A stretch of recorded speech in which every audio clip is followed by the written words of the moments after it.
Слышу, кто-то с крыши обрывает флаг.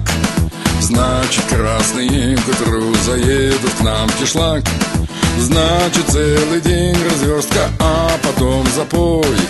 И выходят комсомолки на публичный бой. Всю-то ночь они трудились, грудь на пулемет, а к утру угомонились, отошли в окоп. Так внутри советской власти нарождались мы, дети без любви и масти, сукины сыны. А бронепоезд шел куда не в попад, и на своем пути таранил русских баб. И кто не смелым был, тот вовсе трусом стал. И лишь один грузин любил российских баб. Душил.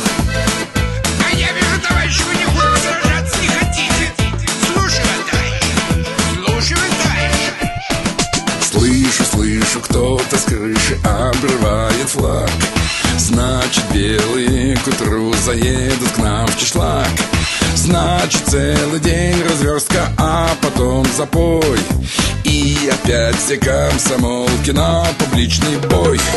Всю-то ночь они трудились, грудью на столе, а к утру угомонились, лежа на спине. Что не ночь, то кавалеры с просьбой о любви. Кто мы, братья пионеры или басмачи? А бронепоезд шел куда не в попад, и на своем пути таранил русских баб. И кто не смелым был, тот вовсе трусом стал. И лишь один грузин любил российских баб. Душил. Слушай, Кацу, зачем тебе эти бабы?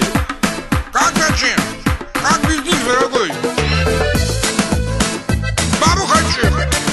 Бабу дайте, бабу хочу. Бабу дайте, бабу хочу. А бронепоезд шел куда не в попад, и на своем пути таранил русских баб. И кто не смелым был, тот вовсе трусом стал. И лишь один грузин любил российских баб.